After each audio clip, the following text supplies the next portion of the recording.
Boa tarde, estamos aqui para mais uma aula de redes de computadores e internet, nossa famosa disciplina RDI. Na aula de hoje, nós vamos estudar a camada de rede, fazendo os comentários iniciais, como nós fizemos com a camada de aplicação e como nós fizemos com a camada de transporte. Na camada de rede, nós vamos ficar um tempo maior, porque tem muitos serviços que nós podemos explorar na camada de rede.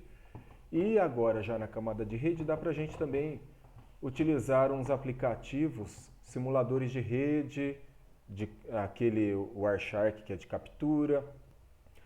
E principalmente o simulador de rede tem vários cenários, configurações que a gente pode explorar lá pelo Cisco Packet Tracer. É um aplicativo muito bacana para a gente criar redes, configurar as máquinas, né, os dispositivos aí nas redes e verificar, testar a comunicação entre essas redes. Então, a partir agora da camada de rede, já dá para a gente fazer esse tipo de estudo e prática. Bom, eu vou começar a aula como a gente faz de praxe, né? A primeira aula que a gente apresenta e os recursos a gente mostra alguns slides, né, para comentar sobre o assunto. Então vou compartilhar a minha tela e os slides estão aqui. Eu não sei se ainda está oculto para vocês, depois se estiver eu deixo visível. Então, quais são os serviços e funções da camada de rede? Primeiramente, uma comparação aqui do modelo OSI. Deixa eu usar um aplicativo que eu achei bacana. É uma extensão aqui para o Firefox, que ele captura a tela e deixa rabiscar na tela. Bom, aqui a gente tem o modelo OSI, certo? Então aqui no modelo OSI que a gente estudou originalmente, o modelo de referência OSI, e tem um modelo também TCP/IP. E nós já estudamos que na infraestrutura da internet houve uma hibridização, né, uma mistura desses dois modelos e ficaram as camadas que nós conhecemos já no nosso estudo, que se assemelha ao modelo OSI, só que perde essa camada aqui e essa aqui. Então, da aplicação vai para transporte e agora nós vamos estudar a camada de rede, que no modelo TCP/IP ela se chama interredes ou internet. Por acaso em inglês, internet. Tá? É a camada de internet, de interredes. E no modelo OSI, o nome original é só rede e a gente acaba adotando a palavra apenas camada de rede. Muitas vezes também a camada de rede é referenciada pelo seu número. As camadas elas são contadas de baixo para cima. Então a camada de rede é a camada de número 3, camada 3. Ou às vezes você vê em material em inglês, layer, que é de camada, layer 3, né? Camada 3. Então, só aqui fazendo essa comparação, deixa eu fechar essa captura e continuemos.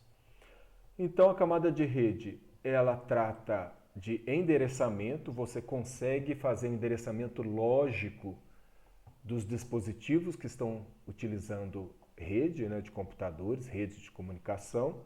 Quando a gente fala dispositivo, pode ser um celular, um PC, um notebook, um tablet. Hoje tem tanta bugiganga, né? Tantos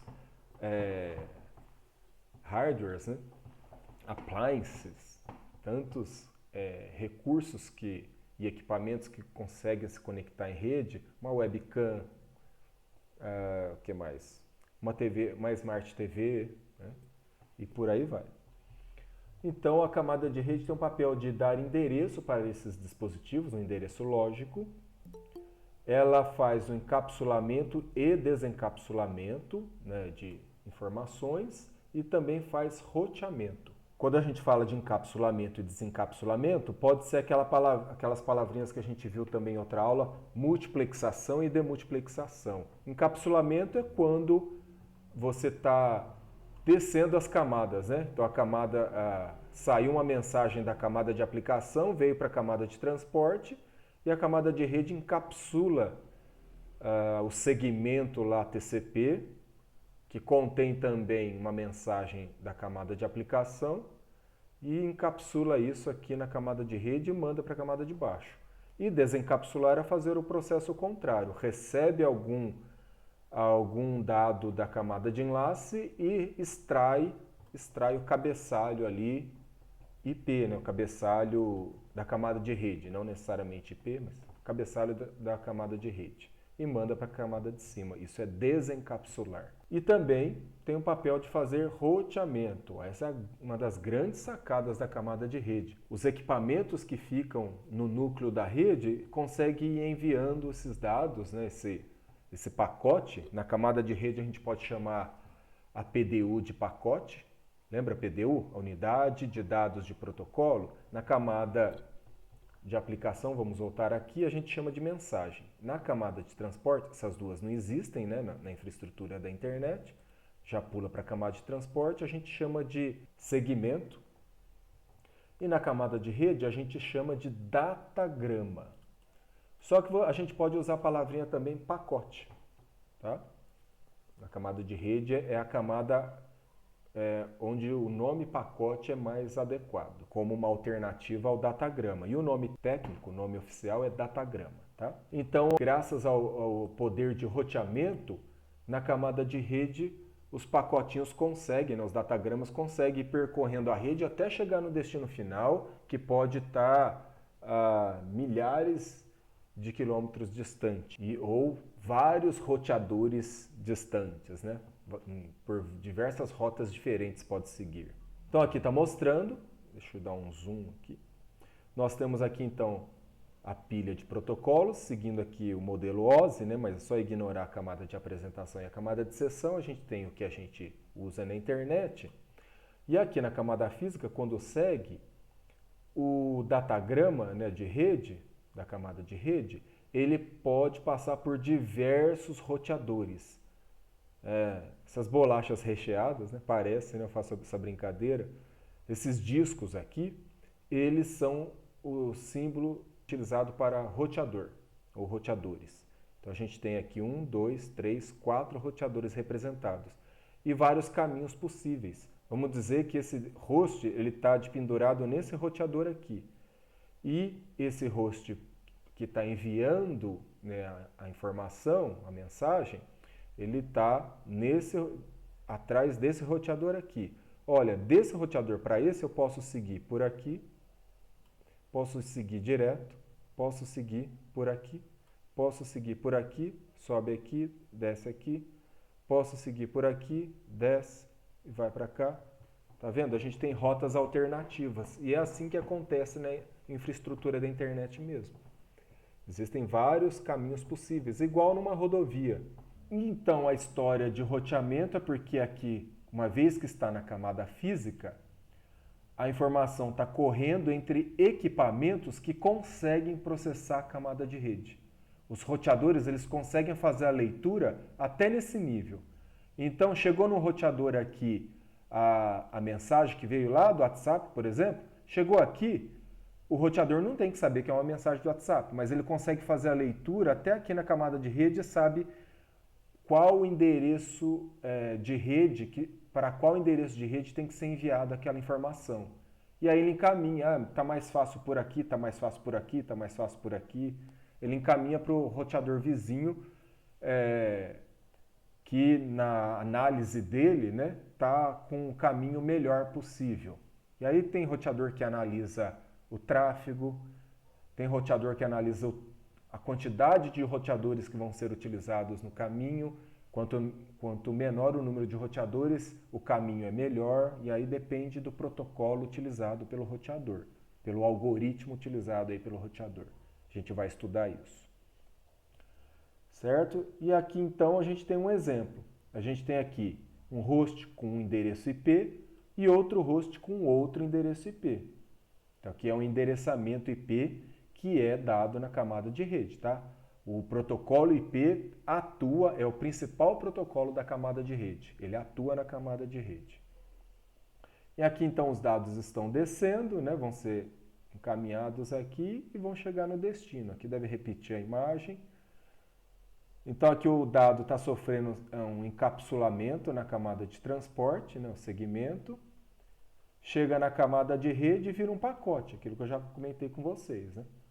O pacote desce para a camada de enlace. Na camada de enlace, a informação se chama quadro.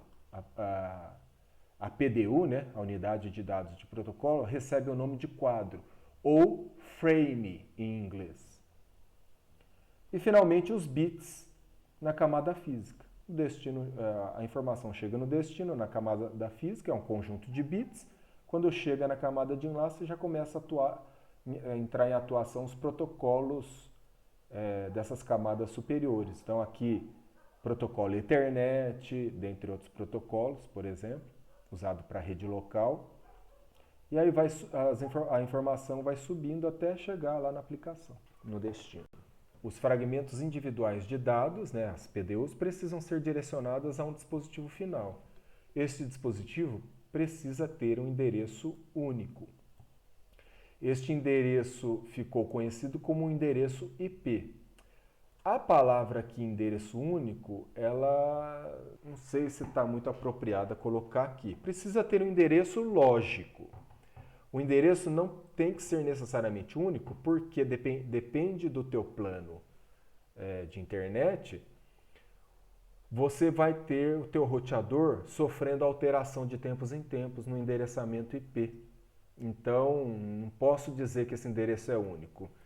Estou usando material de terceiros, eu não gostei da palavra endereço único.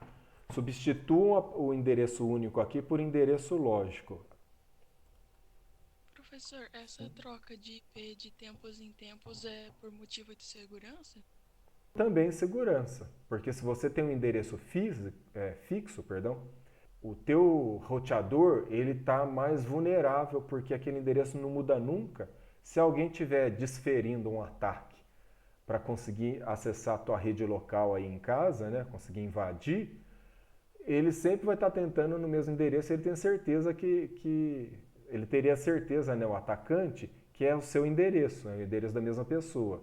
Uma hora ele pode conseguir. Então, também tem um aspecto de segurança envolvido.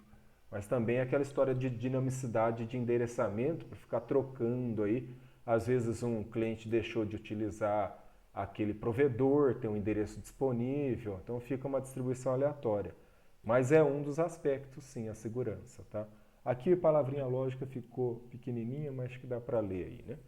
Então, em vez de endereço único, prefiro um endereço lógico, porque endereço IP é endereço lógico, tá? Esse endereço, então, ficou conhecido como endereço IP. IP é o protocolo, tá? É Internet protocolo de internet. Ou endereço lógico em contraste com o endereço físico da camada de enlace. Eu nem ia falar agora de endereço físico, porque a camada de enlace é a camada que a gente vai estudar depois da camada de rede. Quando você adquire um dispositivo, qualquer um que possua conectividade de rede, né, em rede, e possa se comunicar em rede, esse dispositivo tem uma interface, um chip, uma interface de rede, que permite que os dados do dispositivo sejam convertidos para sinais aí analógicos, né, e saia do seu dispositivo, né, seja por conexão sem fio, que é o mais comum atualmente, né, ou via cabo, par trançado, né, de cabo de cobre, ou cabo coaxial, ou fibra ótica. Então esse dispositivo, essa interface de rede, ela consegue transmitir o dado e receber o sinal analógico e converter para bits. Mas ela não tem só esse papel. A interface de rede vem de fabricante com um número fixo, um número que não muda, que é o endereço MAC, MAC. Endereço Media Access Control, é endereço de controle de acesso à mídia, ao meio, tá? Ao meio de transmissão. Esse endereço MAC, o fabricante ele tem uma faixa de endereço, cada dispositivo que ele produz ele joga um número diferente. Não se repete. É o CPF da plaquinha de rede, da interface de rede. É o endereço físico. Tá? E o endereço IP é endereço lógico, porque você pode atribuir como você achar melhor, ou quando você faz o cadastramento para esse IP ser visível na internet, aí os órgãos aí, gestores de acesso à internet, eles distribuem esse endereço IP visível na internet para algum usuário mediante a pagamento. Por exemplo, no Brasil, o órgão acho que é a FAPESP, mas a gente tem lá o site registro.br, acho que ainda é. Então, na continuação, então a gente fez essa comparação de endereço físico e lógico. O endereço físico não muda, mas o lógico você pode atribuir a um mesmo equipamento um endereço IP diferente. Por isso que ele é lógico, você consegue fazer a alteração, porque isso é no nível do sistema operacional. Aqui eu já comentei o que é o processo de encapsulamento. Roteamento eu comentei também, né?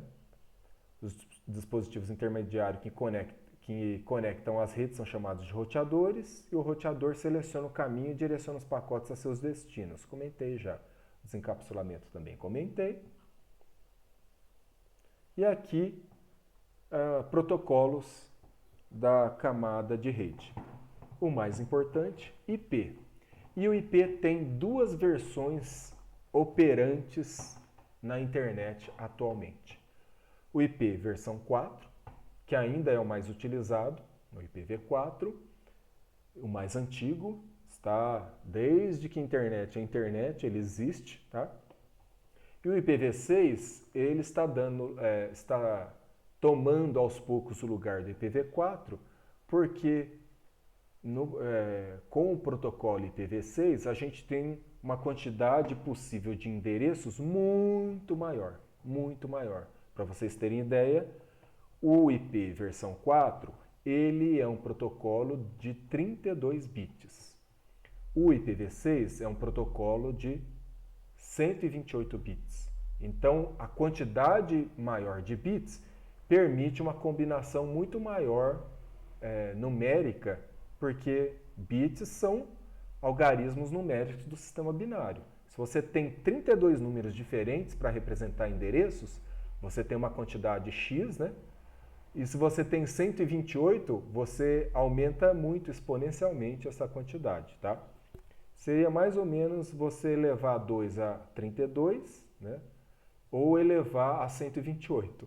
O número vai ficar um pouquinho maior, né? Então a gente tem aqui a unidade, a PDU é chamada de pacote, já falamos sobre isso. O equipamento principal aí para fazer o roteamento é o roteador, né? Para interconectar redes. Graças então à camada de rede é que você pode conectar uma rede com outra, redes diferentes você pode conectar entre si. Um exemplo, se você tem roteador em casa, se você tem um plano de internet, você tem uma rede local na tua casa que se conecta ao roteador, então tem uma faixa de endereços do lado da rede local, da LAN, e tem uma faixa de endereço, então endereço visível do roteador, do seu roteador, do lado de fora, do lado que se conecta aí com o provedor. Então você tem duas redes sendo interconectadas na tua casa, né?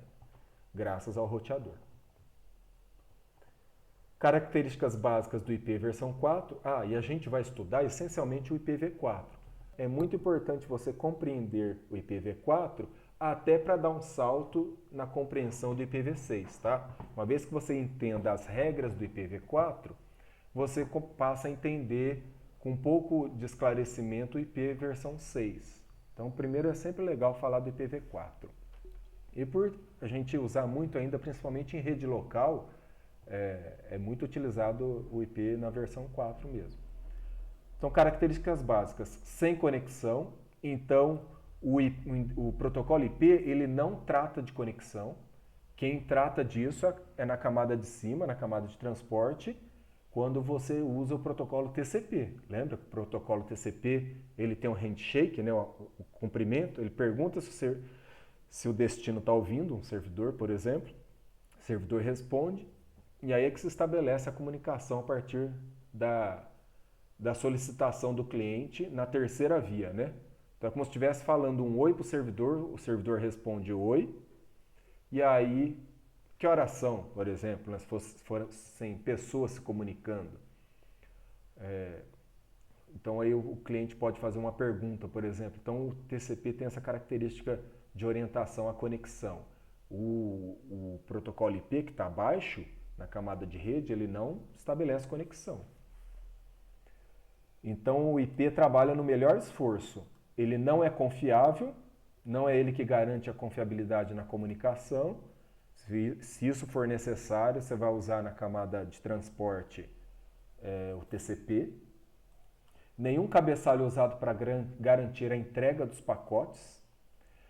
E ele é independente dos meios físicos. Para o IP, não interessa se o pacote vai ser enviado para uma rede Wi-Fi ou uma rede de celular, né? Uma W1, né? Ou uma WLAN, uma Wi-Fi, ou por fibra ótica, ou por cabo de cobre, coaxial ou par trançado. O meio físico, o IP ignora. Ele simplesmente vai mandar para a camada de enlace, né, que é a camada de baixo, o pacote lá, que ele encapsulou as informações que vieram das camadas de cima, de transporte e de aplicação. Então ele opera independentemente do meio que transporta os dados, certo? Então essas são características gerais que a gente abordou aí sobre a camada de rede e esses comentários iniciais sobre o protocolo IP, com ênfase no IP versão 4. Então, por hoje é só, pessoal. Agradeço a participação de vocês. Até mais, pessoal. Obrigado aí.